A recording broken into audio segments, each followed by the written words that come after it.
Ligue a sua Bíblia em Ezequiel capítulo 2, ou abra o seu livro, sua Bíblia impressa, Ezequiel 2, nós vamos ler este capítulo,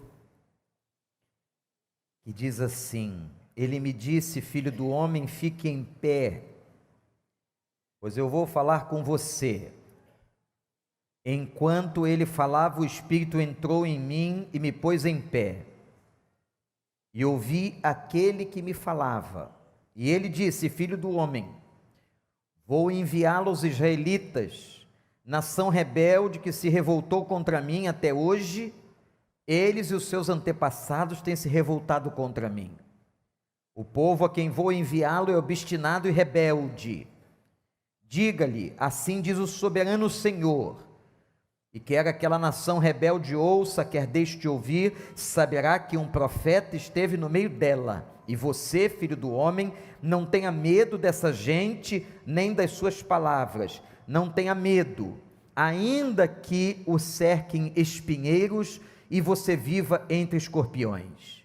Não tenha medo do que disseram, nem fique apavorado ao vê-los, embora seja uma nação rebelde. Você lhes falará as minhas palavras, quer ouçam, quer deixem de ouvir, pois são rebeldes. Mas você, filho do homem, ouça o que digo, não seja rebelde como aquela nação, abra a boca e coma o que vou dar a você. Então olhei e vi a mão de alguém estendida para mim, nela estava o rolo de um livro, para que ele desenrolou diante de mim. Em ambos os lados do rolo estavam escritas palavras de lamento, pranto e ais. E ele me disse: filho do homem, coma este rolo, depois vá falar à nação de Israel. Eu abri a boca e ele me deu o rolo para eu comer, e acrescentou: filho do homem, coma este rolo que estou dando a você e enche o seu estômago com ele. Então o comi, e em minha boca era doce como mel. Deus nos abençoe. Se você tem uma Bíblia mais nova, está escrito assim: chamado de Ezequiel. Vê se tem aí. Só que eu olho para esse texto que a gente leu e vejo 4 chamados. 4 chamados de Ezequiel, ou a Ezequiel. E essa palavra é porque Deus tem chamado a nós. Antigamente havia um entendimento muito errado dos crentes, achando que chamado era só o pastor, chamado era só o missionário, chamado era o ministro de música, Não. Deus chama todos nós. Muitas vezes nós não ouvimos por uma razão. Nós estamos tão preocupados com os nossos problemas, centrados em nós. Às vezes um egocentrismo muito grande e a gente não escuta Deus. Deus quer falar outras coisas para você. Quando você vem à igreja, Deus tem interesse nos seus problemas, claro. Mas Deus quer tratar outros assuntos com você. Por exemplo, Deus tem um chamado para todos nós. Eu exerço o meu, você exerce o seu. E quando eu olho para esse texto de Ezequiel 2, que nós lemos até o verso 3 do capítulo 3, eu identifico aqui 4 chamados de Deus. Anote-os aí. Primeiro, Deus chama Ezequiel para se encontrar com Ele mesmo. É o primeiro chamado de Deus ao profeta. E aqui é importante a gente entender o seguinte, irmãos. Deus quer que Ezequiel tenha consciência, anote isso, de quem ele era. Quem eu sou, qual é a minha identidade? Em meio a uma geração e um mundo que tem perdido a sua identidade, as pessoas estão perdendo sua identidade. Elas não sabem nem mais o que colocam. Seus pais, quando uma criança nasce, não sabem o que se coloca na certidão de nascimento. O que Deus está fazendo com Ezequiel é trazê-lo, como se colocasse um espelho diante dele para que ele pudesse ver-se. Quem era Ezequiel? Era filho de um sacerdote chamado Buzi. Como se Ezequiel fosse filho de um pastor naquela época, naquele contexto. Nós estamos aqui no 6º século antes de Cristo. Então, quando Deus chama alguém, Ele sabe o contexto no qual aquela pessoa está inserida. Deus conhece você, conhece seu coração, conhece a sua família. E naquele momento Deus está tratando com a identidade de Ezequiel e diz assim: você é filho do homem.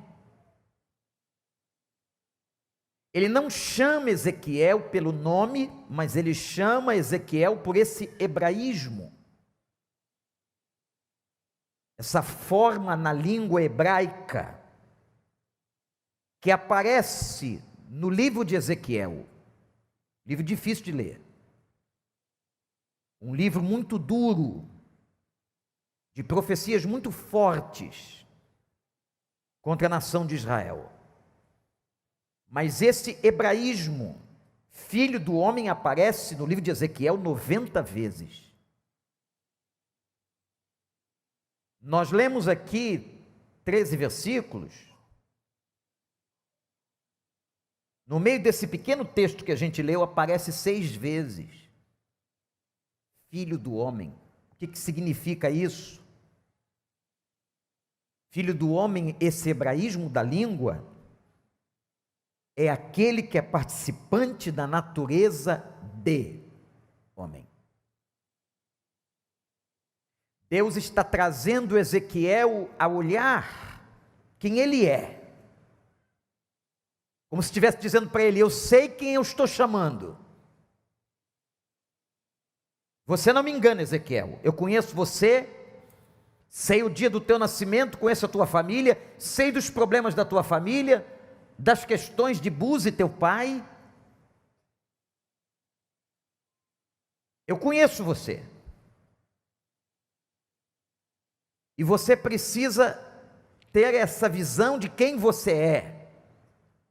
Você é filho de homem, isto é, você é participante da natureza de homem. Você tem virtudes, você tem qualidades, você tem talentos, mas você tem fraquezas, você tem problemas, você tem crises. Filho do homem. Essa expressão é ampliada no Novo Testamento e esse título, esse nome é dado a Jesus, o Filho do homem, aquele que vem de natureza humana. Agora eu quero aplicar isso para nós. Olhe para o pastor e guarda no seu coração. Deus sabe quem você é. Deus sabe em tua origem, tua história. Deus sabe se o casamento dos teus pais foi bem ou não. Deus sabe as crises que você viveu na infância. Quem sabe os abusos que você sofreu, Deus sabe. As fraudes psicológicas que praticaram contra você. Deus conhece tua estrutura, Deus conhece os problemas, Deus sabe as suas capacitações. O salmista dizia que quando ele se deitava, ou quando ele se levantava, quando ele se sentava, Deus tudo sabia. O Salmo 139 é uma exposição da onisciência de Deus, de um Deus que conhece tudo. Ele conhece você. Então ele está dizendo: eu conheço você e eu chamei você assim como você é. Porque uma das áreas que Satanás está atuando e atacando muita gente é na questão da sua autoestima e da sua autoimagem. Duas coisas diferentes. Qual é a imagem que eu tenho de mim mesmo? Isso é a minha autoimagem. Qual é a estima que eu tenho pela minha própria vida? Isso é a minha autoestima. E Paulo diz uma coisa importante, que nós temos que ter uma visão equilibrada, correta de nós mesmos. É tão patológico aquele que tem uma visão acima, pensando de si além do que convém, como Paulo diz, como é patológico aquele que pensa abaixo. Quantas pessoas têm problemas com a sua autoimagem, com a sua autoestima? Ou uma das duas áreas? E essa visão fica distorcida. E quando essa visão é distorcida, a pessoa não consegue nem servir a Deus. Porque ela vai dizer assim: tem alguém, e tem sempre gente melhor do que eu. Deixa eu dizer uma coisa para você, olha para o pastor, o tijolo que Deus colocou na tua mão, só está nas tuas mãos, e só você pode colocar nesse muro que Deus está construindo, nessa reconstrução que Deus está fazendo, amém, igreja? Então esse tijolo é teu, ninguém vai colocar por você. Você é chamado, agora Deus está querendo que você entenda isso, quem você é. Deus te deu habilidades, Deus te deu talentos, Deus te deu competências. Apesar de toda a tua história, talvez traumática em casa, das tuas imperfeições, Deus sabe que você é frágil. Aliás, nós temos um Deus que é especialista em gente frágil, como eu e você. Deus foi lá e chamou o tal do Moisés, o cara tinha dificuldade para falar, era irascivo e matou gente. Ele foi e chamou o tal de Isaías, que no capítulo 6 confessa que ele era um homem de lábios impuros. Deus foi e chamou Davi, e o que o cara teve de problemas em casa, como diziam os antigos, não está no gibi. Deus chamou. Deus chamou Jeremias, que se autoconfessa: eu sou um homem imaturo. Então Deus chama a gente frágil, imatura, Deus chama um homem de lábios impuros, Deus chama um Davi cheio de problema na família, Deus chama um Moisés que precisava ser lapidado, Deus chama Elias, e sabia que Elias ia sofrer de depressão no final do seu ministério. Deus chama Pedro, e sabia que Pedro negaria 3 vezes.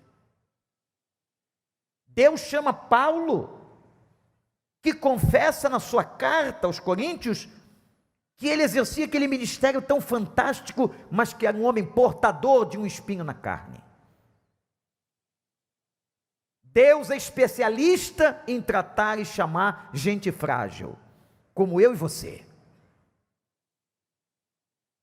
Então, o primeiro chamado que tem no texto, feito a Ezequiel, é um chamado para que ele entenda quem ele é. Quem nós somos, gente? Filhos de homem.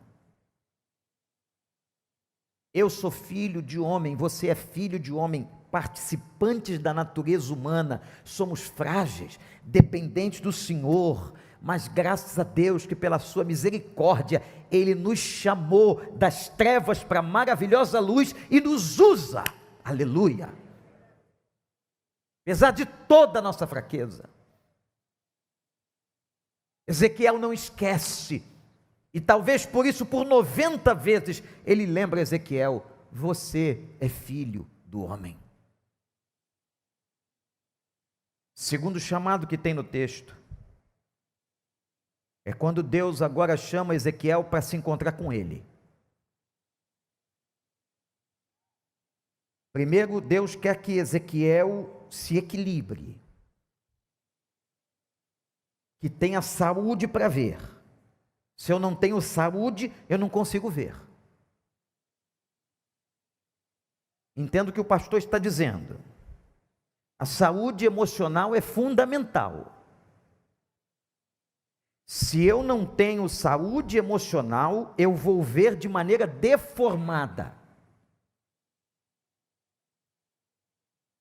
Podia dar uma conferência sobre saúde emocional, esse chamado de Ezequiel, quando Deus chama ele, e só essa frase: filho do homem. Mas agora Deus vai chamar Ezequiel para encontrar com ele. Irmãos, será que você não entendeu ainda qual é a vibe que Deus está tratando a nossa igreja, com esse congresso de oração, com essas questões, essas mensagens? O que Deus quer conosco é encontro mais profundo. Eu sei que você sabe orar, que você tem a Bíblia, mas nós só vamos alcançar essa geração se nós entendermos que precisamos de um momento mais íntimo, de mais comunhão e de uma unção mais forte. Deixar o Espírito atuar. E olha o que acontece, olha para o texto, versículo 1 e 2. Fique em pé, porque eu vou falar com você. Eu posso ler o comentário que for, de qualquer teólogo e pensador. Eu sou tentado a ver com clareza que existe um texto aqui de reverência a Deus, de temor a Deus. Fique em pé. Nós vivemos numa geração de desrespeito e muitos crentes perderam, olha para mim, perderam temor a Deus. Ou confundem temor a Deus com aquele negócio de fazer barulho no culto. Não estou falando disso não, eu estou falando de respeito à autoridade de Deus, de obediência à palavra de Deus, de obedecer os desígnios de Deus. A irreverência é quando eu não sou obediente, ou eu não sou atento à palavra, tornando o que Deus está dizendo irrelevante. E como Ezequiel estava ouvindo e se colocou de pé, enquanto Deus falava, o Espírito entrou nele e o pôs de pé. Lembrei de Paulo aqui lendo esse texto de Ezequiel. É Deus que opera em nós o querer e o realizar, graças a Deus. Ele opera nosso coração, opera nosso desejo, opera na nossa volição. O Espírito entrou e colocou Ezequiel em pé, na postura da reverência, na postura de ouvir a Deus. Presta atenção numa coisa muito importante, irmão, doutrinária. No Velho Testamento, o Espírito entrava e saía das pessoas. Por isso que alguns salmos de Davi, quando ele pecou, ele dizia assim: não retira de mim o teu Espírito. Mas no Novo Testamento não. Após a morte do Senhor, a ressurreição e a vinda do Espírito Santo em Atos, o Espírito vem, batiza e sela. E você se torna templo do Espírito Santo. Quem está aqui dentro ou quem está na internet, se você já aceitou Jesus como Salvador, você é templo. Isto é, o Espírito Santo mora em você. Quem tem esse Espírito aí, dá um aleluia bem forte. E o Espírito não sai. O que nós fazemos com a nossa carnalidade, com o nosso pecado, é apagar o Espírito. Diz Paulo. A palavra extinguir, às vezes mal interpretada, não é expelir o Espírito, é apagar o seu poder. Por isso que Paulo diz: deem vazão ao Espírito, encham-se do Espírito. Quando o Espírito Santo entrou em Ezequiel, ele então fez o que Deus queria que ele fizesse. Gente, que nesta manhã, que nas nossas vidas, nós possamos dar vazão ao Espírito Santo de Deus, que Ele não só habite, mas que Ele tome conta dos compartimentos, dos quartos da nossa vida, da nossa casa, do nosso templo, aqui é o nosso corpo, que Ele tome conta de você em toda a plenitude, para que Ele possa te usar. Fique em pé, que eu quero falar com você, filho do homem. O encontro que Deus quer ter é contigo. Quando a gente está falando de uma vida mais íntima de oração, escutar o sussurro de Deus. Como diz o Bill Hybels naquele livro, Sussurro do Espírito. Você tem dado tempo para isso? É tanta coisa, né, gente? A vida ganhou uma velocidade tremenda no século 21. São tantos afazeres. Quem tem família, com as suas famílias, com as suas coisas, com a sua vida profissional, e agora ainda tem que responder o WhatsApp. São milhões de pipipi, você recebe, tem que dar conta. Tem que dar conta, tem que dar uma espiada naquele tal de, como é o nome? Conhece, né? O Instagram. Isso. Tem que entrar nessas mídias sociais, tem que responder, tem que estar em dia. Senão teu filho chama você de Jurássico. E você tem que desesperadamente aprender. Com quem você aprende? Deixa eu te dar uma dica, olha para cá que ninguém nos escute. Com o neto, se você tem. Chama num canto. Filhinho da vovó, vem aqui, explica para mim. Porque eles sabem tudo. Qualquer dia nós vamos ter a notícia de uma criança que nasceu na maternidade com um aparelho de celular na mão. E não será milagre. Que geração, que vida nós estamos vivendo? A questão é a seguinte: será, no meio dessa ironia, será que eu tenho dado tempo para que eu possa ouvi-lo, ouvir o seu sussurro, ouvir o seu chamado? Esvaziar-me de mim mesmo para ouvi-lo. Põe-te em pé que eu quero falar contigo. Então, o primeiro chamado qual foi? Quem está anotando a mensagem? Deus queria que Ezequiel se encontrasse com ele, a sua própria identidade. Segundo, Deus queria que Ezequiel se encontrasse com o Senhor. Deus o chama, eu quero falar com você, eu quero estar com você. Abre o ouvido, abre o coração, olha para mim.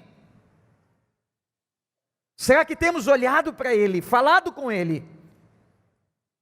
Se nós colocarmos na balança quanto tempo gastamos com Deus e com outras coisas, com as mídias sociais, ou seja, com o que for, veja se tem sido honesto, justo com Deus. Você quer a bênção de Deus, você pede tanta coisa a Deus, mas você não dá a Deus aquilo que você podia dar ou deveria. Vamos ser honestos. Olhar no espelho, pedir a Deus misericórdia e vamos consertar. Tem que consertar. Não adianta ficar vindo domingo na igreja ouvir pregação. Se eu não a traduzo em substância, como dizia o Dr. Russell Shedd, eu tenho que traduzir a palavra em substância, eu tenho que traduzir a palavra em vida, eu tenho que traduzir a palavra em ação, em movimento. Então vamos mudar hoje. Não amanhã, que amanhã nada, hoje. O mundo é rápido, a vida é rápida. Vamos dar tempo a Deus. Vamos dizer essa frase juntos? Vamos dar tempo a Deus. Agora você vai trazer para você: eu vou dar tempo a Deus.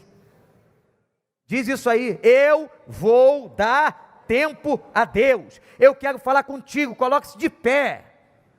Reverência, temor, submissão, obediência. Jesus chegou a dizer: aquele que me ama é aquele que ouve as minhas palavras e as pratica. Isso é reverência. Terceiro chamado: depois de se encontrar com você, de se encontrar com Deus, aí Deus então vai para Ezequiel e diz qual é a missão dele. Versículo 3 a 8. A missão de Ezequiel era profética. O que quer dizer isso? Ele era um profeta que iria proclamar a palavra do Senhor, não a dele. Então você vai proclamar a minha palavra. O trabalho de Ezequiel era um trabalho difícil.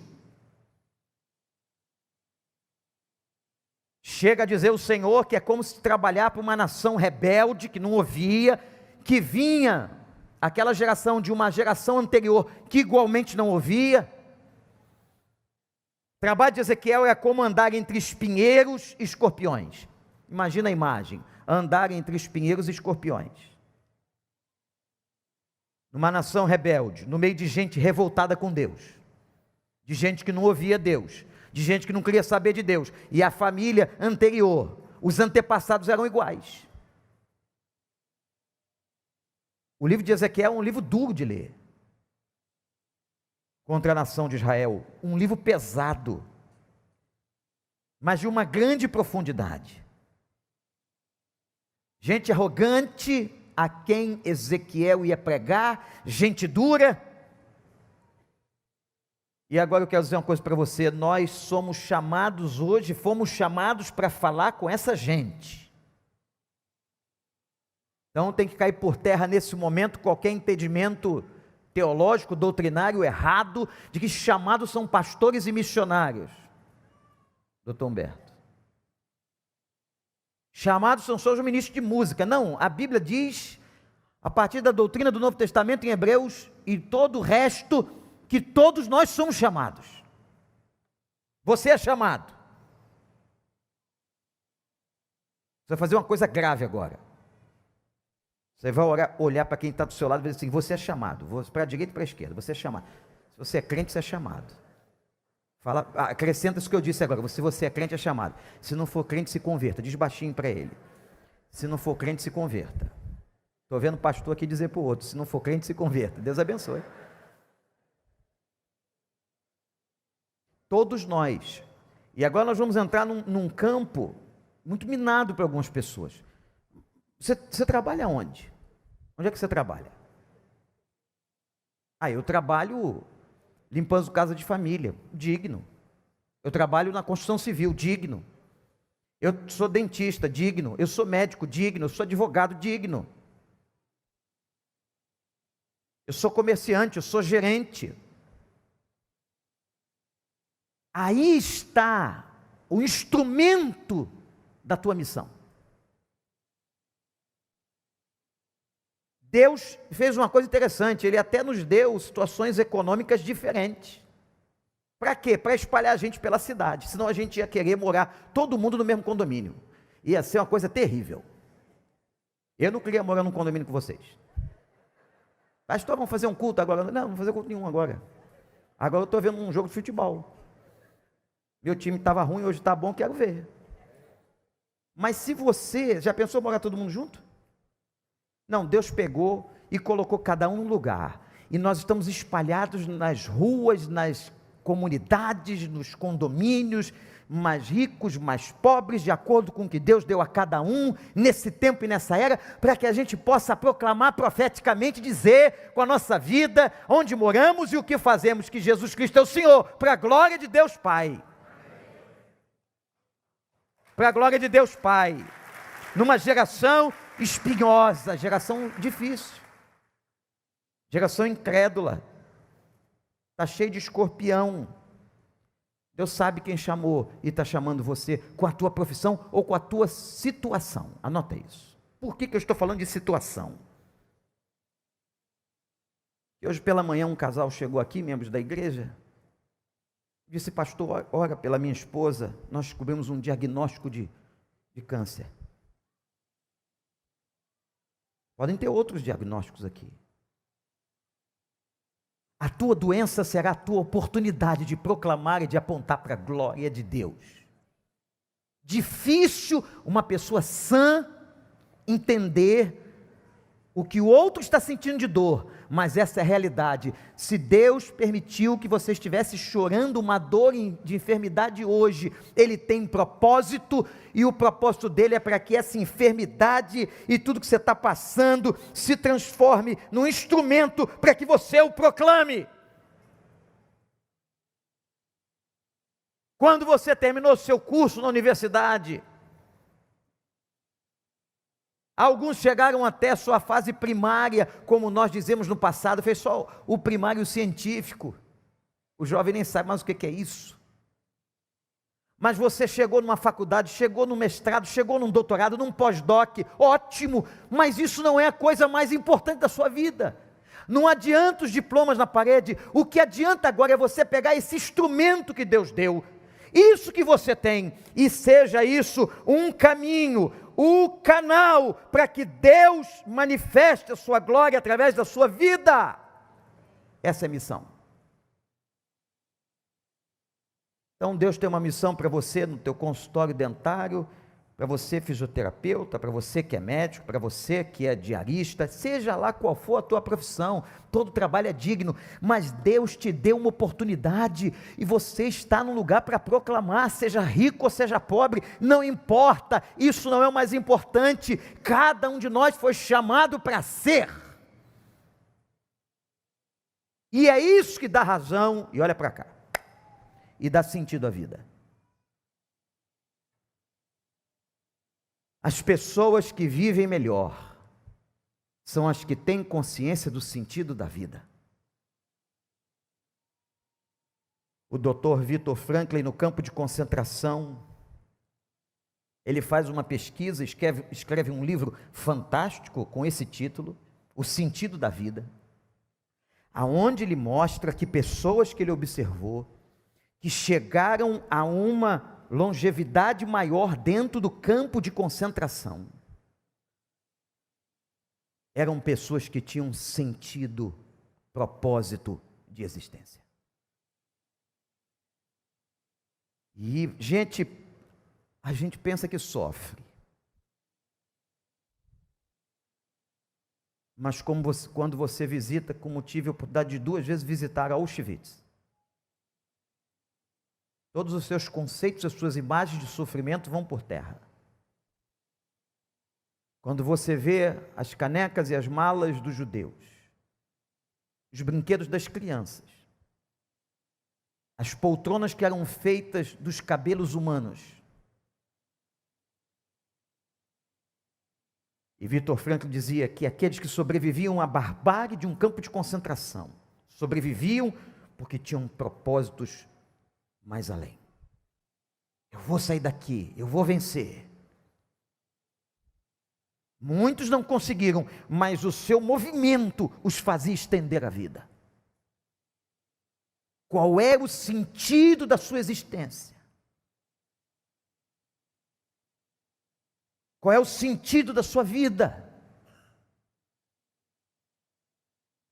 Houve um dia que Salomão achou que era tudo muito doido. Leiam Eclesiastes. Que sentido tem nascer, crescer e morrer? Ele entra numa crise na sua existência. O livro de Eclesiastes é fantástico, um livro de sabedoria, mas é um homem em crise.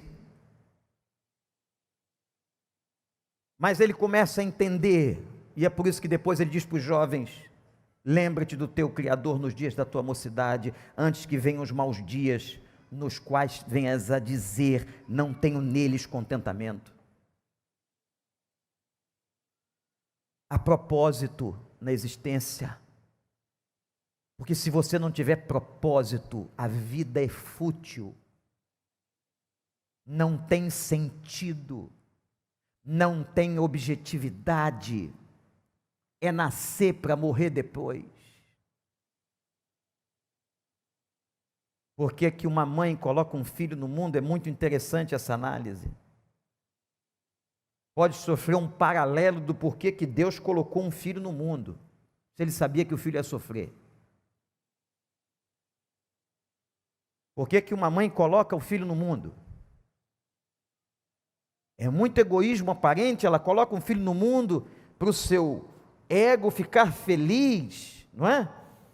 Que ela gerou uma criança e vê a criança crescendo, mas ela sabe que aquela criança vai crescer e vai sofrer na vida como todos nós. Por que colocar um filho no mundo? Da mesma razão, por que Deus colocou o dele? olhe para mim, porque o amor extrapola e vai além de nós mesmos. Deus amou o mundo, por isso deu. Sabe por que Jesus veio? Por causa do amor de Deus. Sabe por que o filho de uma mãe nasce? É a extrapolação natural do amor, que vaza dela. Louvado seja o nome do Senhor. Mas a vida de cada criatura tem propósito. Qual é o teu? Aonde você trabalha, qual é o canal que Deus quer de você? Não, na igreja não tem espaço para todo mundo exercer seus dons e talentos aqui, ou cantando, ou tocando, ou pregando, não. Mas não é isso que a Bíblia diz, é lá, é começando hoje à tarde, é amanhã, é depois de amanhã, que você vai colocar onde Deus te colocou, no prédio que Deus te colocou, no trabalho que Deus te colocou, com a habilidade que Deus te colocou, e você vai ser uma bênção. Deus chamou Ezequiel, Deus chamou a mim, Deus chamou você. Não seja rebelde, disse Deus a Ezequiel, como era aquela geração. Então vamos lá, gente, quem está anotando aí, tem gente que gosta de anotar na Bíblia. Primeiro chamado que Deus fez a Ezequiel para que ele conhecesse a ele mesmo. Você é o quê? Você é filho do homem. Depois Deus quer que Ezequiel conheça a ele, o Senhor. Terceiro, Deus entrega a Ezequiel uma missão. Numa geração espinhosa. E quarto e último chamado. Deus chama Ezequiel para se preparar. O que você faz na vida tem que ser bem feito. Isso é Bíblia. O que tiver à mão, faça conforme as tuas forças, faça bem. Se o seu trabalho é varrer o chão, varra o chão como ninguém. Se o seu trabalho empresarial funcione naquela empresa da melhor maneira. Se você é um locutor, que você faça a locução da melhor forma. Para isso a gente tem que se preparar. Os nossos pais não tiveram tantas oportunidades, não é? Os pais dos mais velhos que estão aqui. Mas hoje a nossa geração tem. Tem membro da nossa igreja agora em intercâmbio internacional. Tem uma moça que vai estudar medicina, que foi para a Inglaterra estudar e entender a profissão que ela quer seguir. Isso é uma oportunidade. Os nossos jovens hoje estão viajando para o mundo inteiro. Falava com uma senhora há 2 dias atrás, que está em Portugal, e ela foi para lá para estudar, qualificação. Mas o que Deus está falando para Ezequiel, que Deus tem as suas universidades durante a vida. Anote isso. Deus tem as suas universidades. Ele às vezes leva o cara para um lugar e o homem ali vai sofrer, a mulher vai passar um aprendizado difícil. Mas está preparando o homem, como ele fez com Moisés na casa de Faraó. Como ele fez com Abraão. Fazendo ele caminhar lá da Mesopotâmia, vindo para cá, para Canaã. Mas a maior e principal, ou o maior e principal preparo que nós temos que ter é comer o rolo. E olhei e vi uma mão estendida com um rolo, interessante, escrito por dentro e por fora, isto é, não tinha espaço para Ezequiel acrescentar nenhuma palavra ao rolo. O rolo estava pronto. Por isso que o profeta não fala de si. O profeta não transmite palavra dele. O profeta transmite palavra de Deus. Já está escrito. Se você ouvir um cara por aí, um homem, uma mulher, proferindo palavras dele, não vem de Deus, é anátema. Ele tem que proferir palavras de Deus, se ele é profeta de Deus. Amém ou não, igreja? Mas como é que vai proferir? Tem que comer o rolo. preparo nosso é esse aqui, ó. Come o rolo. Sabe por quê? Olha para mim e guarda uma coisa. Ninguém pode dar ao outro aquilo que não tem. Ah, mas a minha vista está cansada, pastor. Eu já não leio mais. Não tem problema não. Escuta. Hoje o Netinho vai ligar para você o YouTube e tem centenas e milhares de pregações. Escuta.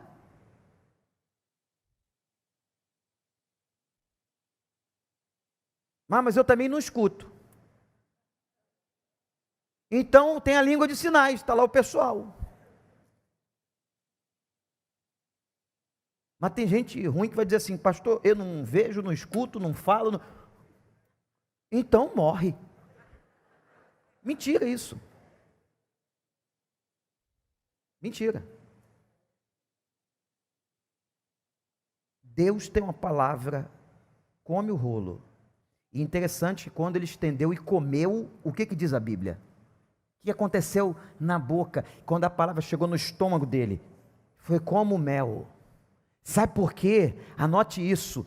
Porque a primeira pessoa que é abençoada quando lê esse livro, quando come o rolo, é você. Aí você é abençoado. Aí a bênção transborda dos teus poros, da tua vida, da tua mente, do teu corpo e alcança e abençoa outros. Mas não come o rolo só na igreja, não. Come amanhã em casa, come na terça, na quarta, na quinta, e seja a bênção no elevador, naqueles segundos do elevador, lá no seu trabalho, no seu serviço, na sua profissão, no seu condomínio. Proclame, profetize. Primeiro come, e ele foi e comeu. Ele abriu a boca, ele obedeceu. Nosso preparo principal vem dessa palavra. Nós não podemos estar aqui domingo após domingo só como ouvinte, gente. Isso é um desperdício de tempo. Se você vem aqui só para ouvir qualquer tipo de oratória, você está perdendo seu tempo. Tem lugar muito mais interessante, talvez, para você. Diante da sua perspectiva. Eu tenho que vir aqui e eu tenho que colocar em prática. Eu tenho que vivenciar, senão não vale de nada. Eu tenho que obedecer. Jesus disse, serão meus amigos aqueles que me obedecem, conhecem a minha palavra e as põem em prática. E quando você comer o rolo de Deus, você então vai sentir, porque aquilo vai abençoar você. E a gente ora, e a gente pede respostas para Deus, mas a gente não ouve, não tem o ouvido disponível. Não tem o tempo disponível, mas quando eu ouvi-lo, quando eu entendê-lo, quando eu comer a sua palavra, isso vai exalar, e não é difícil não. Pastor, eu não sei evangelizar, pegar folheto, não precisa nada disso, acorda, não precisa nada disso, você vai falar da experiência que você tem com Deus, o seu amigo da maneira mais simples. Você vai contar para ele, rapaz, eu creio tanto em Deus que eu falei com ele hoje de manhã. E Deus é tão real que ele me responde. Você vai jogar essa semente na mente dele. Mas primeiro você tem que comer o rolo para que isso saia. É isso que a gente quer fazer nas células da igreja. Por isso que se você não tem uma célula, procure uma célula, se envolva, para que você, ajudado pelo grupo, traga outros e aquela célula vai evangelizando.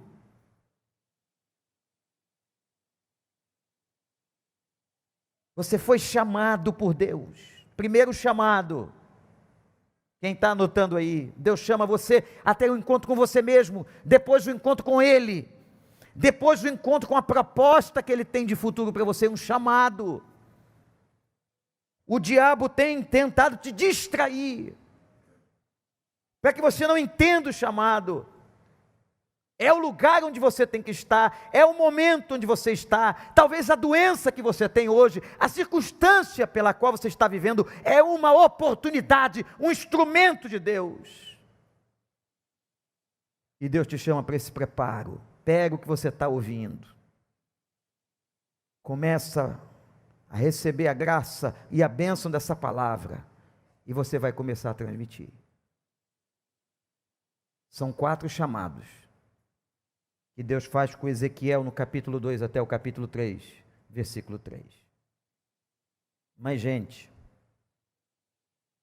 nós temos que dar sentido à nossa existência. E eu quero que você faça uma pergunta para você: por que eu nasci?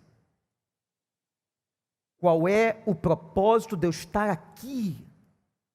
De eu ter vivido todos esses anos, de eu ter estudado o que eu estudei, de eu trabalhar onde eu trabalhei? Qual é o propósito de tudo isso? Os filósofos na Grécia, 500 anos antes de Cristo, eles ficavam se questionando nas praças o sentido e o que era verdade, até que um dia o Nazareno apareceu e disse: eu sou o caminho, a verdade, não precisam ficar procurando, eu sou a palavra que alimenta, eu sou a verdade, eu sou a vida. E é isso que nós vamos proclamar às pessoas. Existe um caminho, existe um sentido que nos leva à eternidade. Mesmo nos momentos mais difíceis. Pastor, o senhor não sabe como eu estou passando um momento difícil. Sim, eu posso imaginar, mas mesmo nos momentos mais difíceis, Deus tem propósito. Você crê nisso?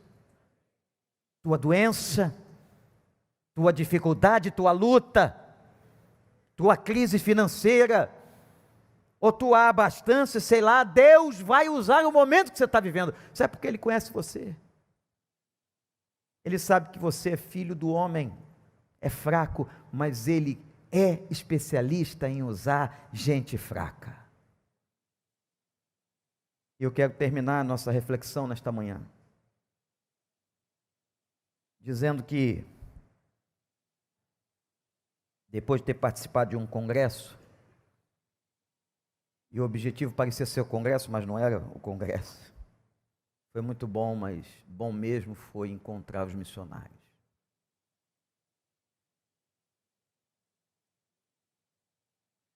Gente que entendeu o chamado.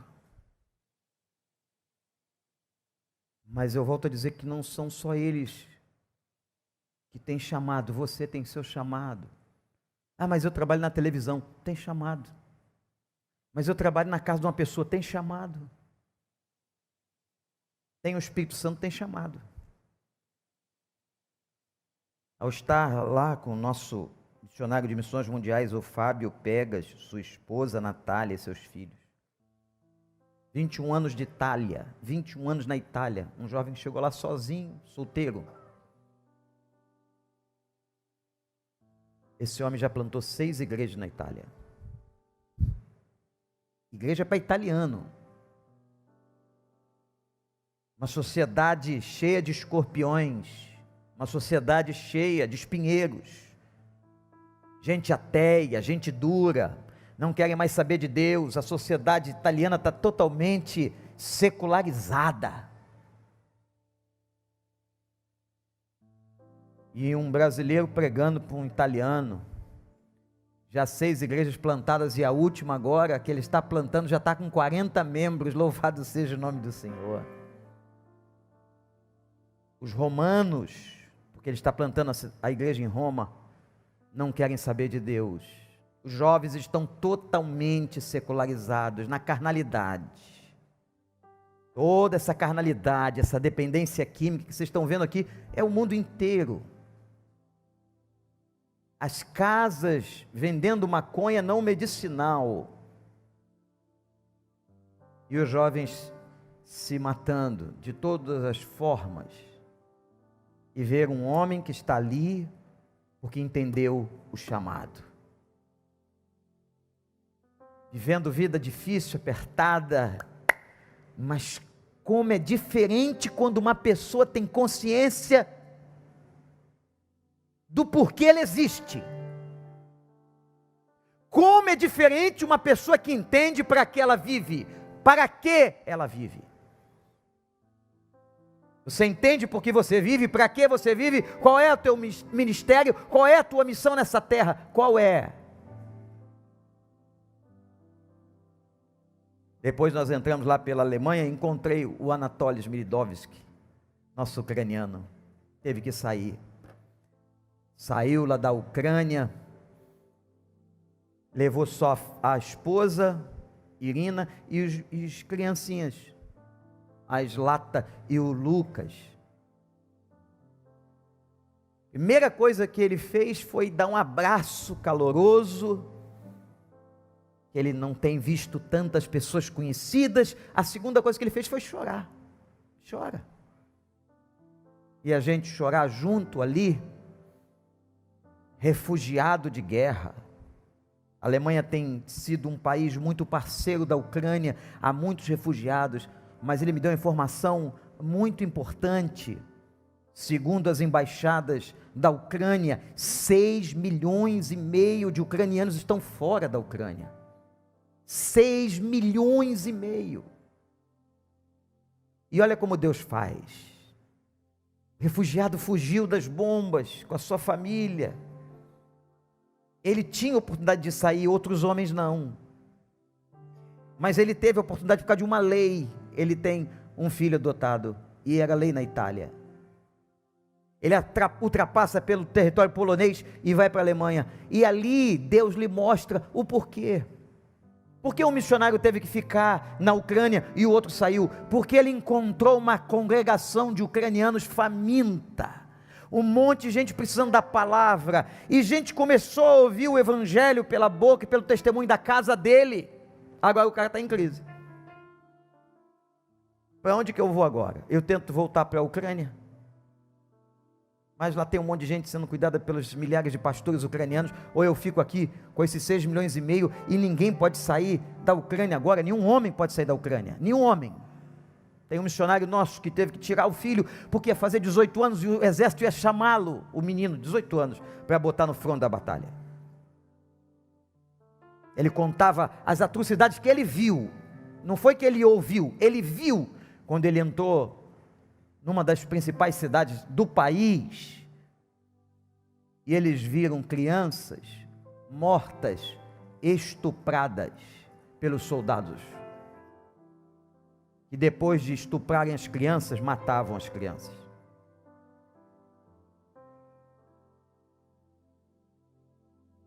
Muitas mulheres agora lá, viúvas, muitos amputados de guerra, como sempre. Muitos fugiram da sua casa, deixaram documentos, imagina isso. Deixaram os móveis, deixaram o carro, deixaram o dinheiro, deixaram tudo. Como ele ia sair, ele pegou e emprestou. Tinha gente que ia alugar, não ia? Mas ele emprestou o apartamento para um outro pastor, que tinha perdido a sua situação. Ele achou sentido na vida como refugiado. Está morando num quarto, Humberto. Ele, a esposa e 2 filhos num quarto de uma família alemã que ele nunca viu, que simplesmente abriu a porta e disse: pode entrar, eu vou te receber. E ali ele já está falando do Senhor. Ele foi anjo na casa daquela família alemã, e ele começou, e ele tem ido a campos de refugiado. Deus mostra propósito de existência para todos nós, na dor, na luta, na fuga, na doença. Deus tem propósito para você, que todas as coisas cooperam para o bem daqueles que amam a Deus. O que é a vida? Um dia você também vai deixar esses bens que você está apegado aí. Às vezes a gente se apega a umas casinhas meia água que a vovó deixou, né? Tem família brigando pela casinha meia água, pelo amor de Deus. Famílias destruídas por causa da meia água. Sabe o que é meia água, jovem? Não, pergunta seu pai. Ele vai te contar. Brigando. Que é isso? E a gente brigando aí, nossos filhos tem que ensinar.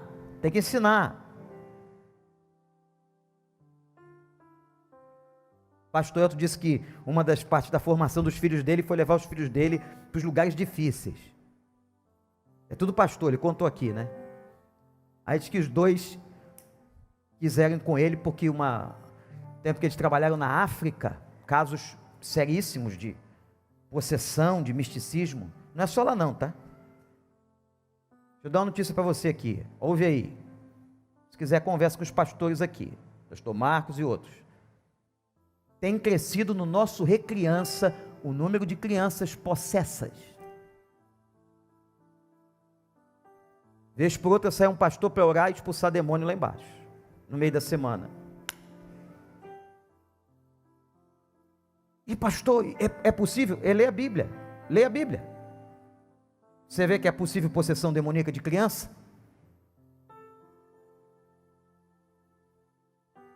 Situação gravíssima de todo esse povo desesperado, sem Deus, numa sociedade dominada por Satanás, que diz assim a Bíblia: o mundo jaz debaixo do poder do maligno.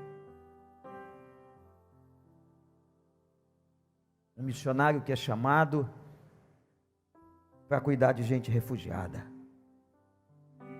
lutar contra as hostes espirituais desse mundo, achar propósito.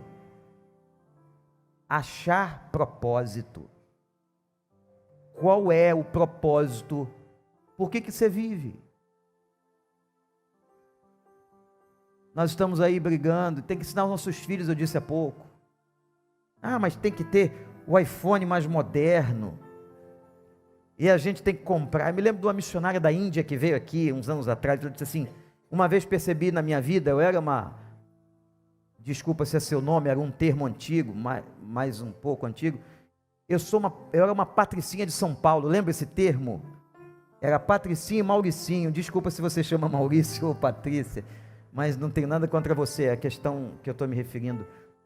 Eu era uma patricinha de São Paulo, gostava de comprar as melhores coisas, até que Deus me levou para a Índia. E lá na Índia, eu aprendi uma coisa: tem muitas questões da vida, muitas coisas da vida que não importam. Ela disse isso aqui, nesse tempo. E eu aprendi a começar a fazer distinção entre o que importa e o que não importa mais. O que importa e o que não importa mais. Tem muita coisa fútil na vida dos crentes, que não tem qualquer importância. Sabe como é? E Deus está nos chamando a uma intimidade. Eu quero que você olhe para você, que você olhe para mim, que você olhe para o rolo, a palavra, e você terá uma outra dimensão da existência. Outra dimensão, outra visão de vida. É isso que Deus está fazendo com a gente, levando a gente a uma outra visão de existência. E há muita futilidade na sociedade e no nosso meio. Muita vaidade, muita bobagem. Até que tem um dia, uma guerra que estourou ali, pode estourar aqui, ou não? Ou você é melhor? Ou o Brasil é melhor que a Ucrânia? Ou que os países que passaram pelo Holocausto? Não, nada disso. Ou do que a Venezuela? Chile? Não. Amanhã talvez possamos ter que deixar tudo que a gente considera importante para trás. Aquele brinco ficou, foi. E o relógio que o papai me deu também foi. Nem a minha Bíblia pude pegar, não pegou. E o carro que eu alisava tanto, não é? Tem homem que alisa o carro, não pode alisar mais.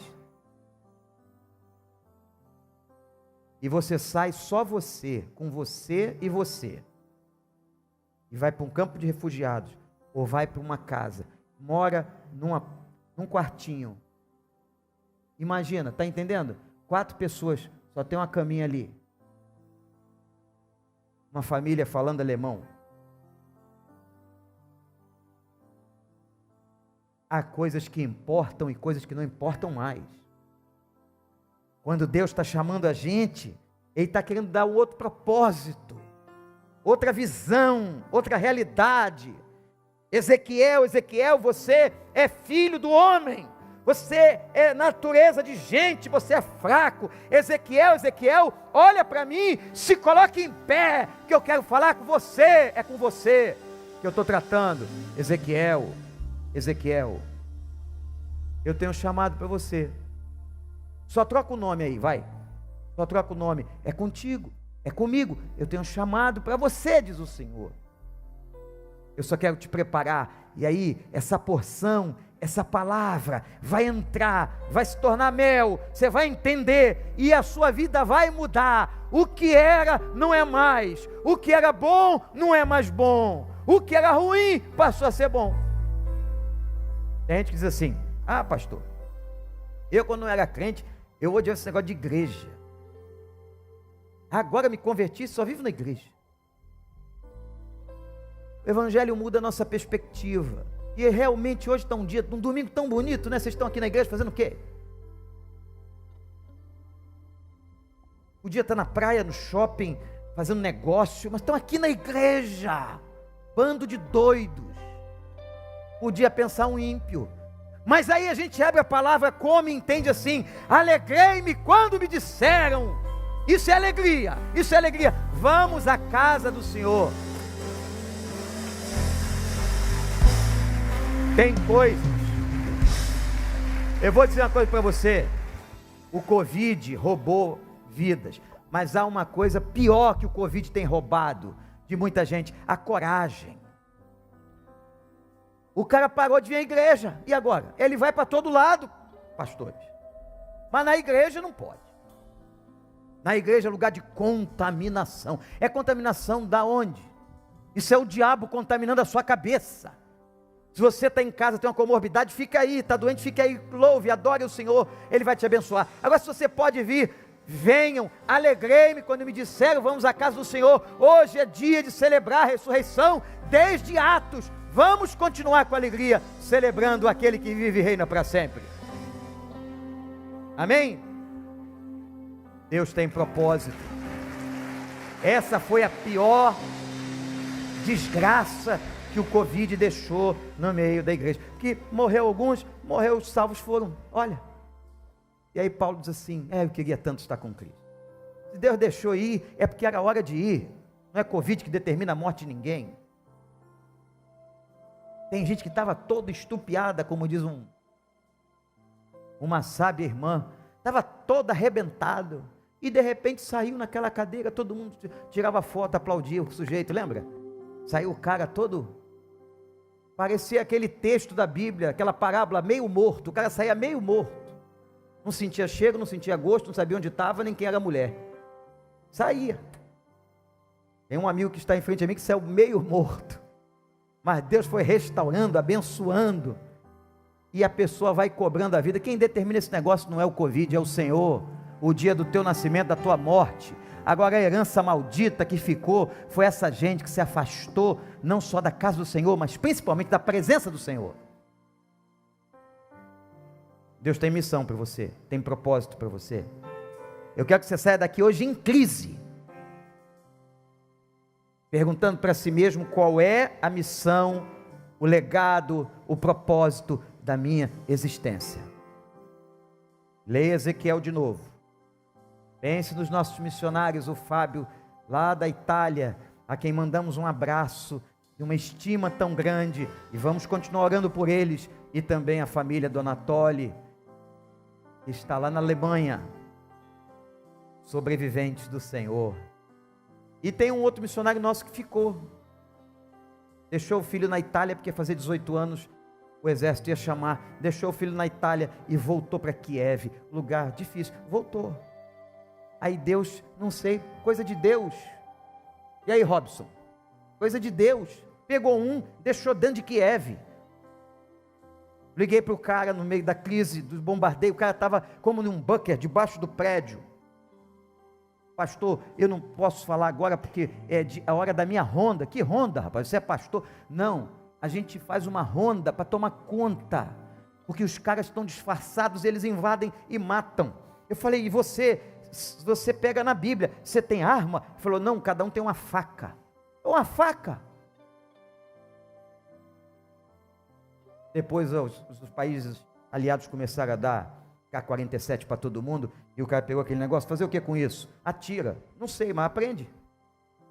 Mas era com uma faca. Então um está lá em Kiev, está lá sozinho, falando para a igreja, e disse assim: pastor, eu tenho que voltar porque aquela gente está esperando, os crentes precisam muito de nós agora, os irmãos, a gente que não conhece Jesus precisa muito de nós, e o outro Deus deixou sair. Esse Deus é assim, coloca um num prédio, outro no outro, coloca um numa empresa, o outro na outra empresa, coloca um para ser faxineiro, o outro para ser de outra coisa. Mas você pensa o quê? Para Deus todo mundo é igual, tem o mesmo valor e o mesmo chamado. Deu para entender? Aqui na igreja não tem, mas por aí tem uma turma besta, e porque tem um carrinho melhor, um sapatinho mais alto, uma marquinha na roupa, e se acha: você é filho do homem, vai voltar para a terra. Olha, eu disse que ia terminar, não terminei, vou terminar agora tudo, presta atenção. Os tal dos faraós, sabe por que eles construíram aquelas pirâmides? Para guardar os pertences, para quando haver a reencarnação, eles iam voltar e pegar tudo de volta. Não voltou ninguém. Roubaram todos os pertences, quase, de todos eles, só do tal do Tutancâmon, que ficou lá um pouquinho, e olha, tudo de ouro, máscara de ouro, não sei o que de ouro, roupa de ouro. Eu soube esses dias de uma mulher que colocava, brasileira, um cordão de ouro num cachorro, e os caras não reencarnaram, porque não tem reencarnação na Bíblia. A homem será dado a morrer uma só vez, depois disso o juízo, acabou. Então não voltaram e ficou lá os bens. E agora você chega no Egito e pergunta: mas cadê os tesouros que foram colocados nas pirâmides? Ih, pastor, moço, foi tudo roubado. Mas a Bíblia diz assim: há um lugar, um tesouro, onde ladrões não roubam e ninguém mina para entrar. Esse lugar é as regiões celestiais guardadas em Cristo Jesus, aonde você tem direito. Então, tu quer que eu acabe mesmo, né? Calma. Então, eu estou hoje aqui com essa coisa na minha cabeça. A gente tem que encontrar o propósito da vida da gente. Se eu pudesse ficar repetindo isso até a noite, encontrar o propósito da minha existência. Você foi colocado ali, naquele lugar que você está hoje, e eu não posso estar onde você está, como você não pode estar onde eu estou, mas cada um tem um lugar. Deus está chamando você, vai te qualificar. Abre a tua boca, se põe em pé, come o rolo, aleluia. Isso, minha irmã, já ficou em pé, pode tu acabar também, então vamos embora, todo mundo junto com ela.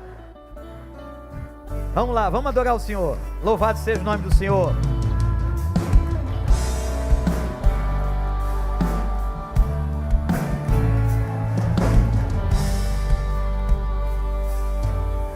Vamos cantar.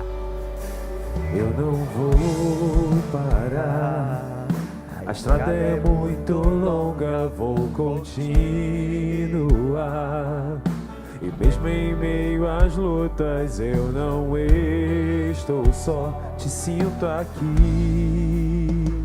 A vida é mesmo assim, tantas aflições eu tenho que enfrentar, mas o Senhor está sempre a me proteger, te sinto aqui.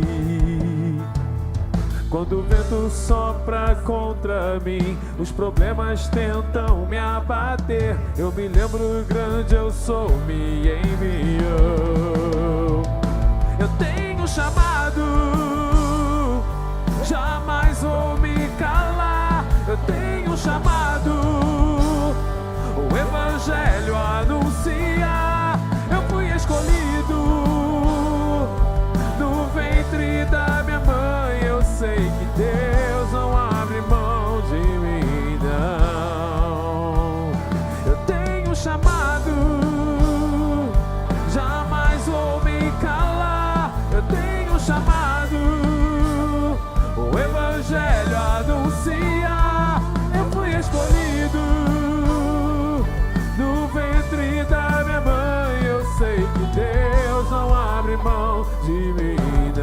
A vida é mesmo assim? A vida é mesmo assim. Tantas aflições eu tenho que enfrentar, mas o Senhor está sempre a me proteger. Te sinto aqui. Quando o vento sopra contra mim, os problemas tentam me abater, eu me lembro grande, eu sou, me enviou. Você tem um chamado, eu tenho um chamado. Jamais vou me calar, eu tenho um chamado. O Evangelho anuncia, eu fui escolhido. No ventre da minha mãe eu sei que Deus não abre mão. Aqueles que têm um chamado, cante isso, erga suas mãos e cante. Eu tenho um chamado, eu tenho. Jamais vou me calar, eu tenho um chamado.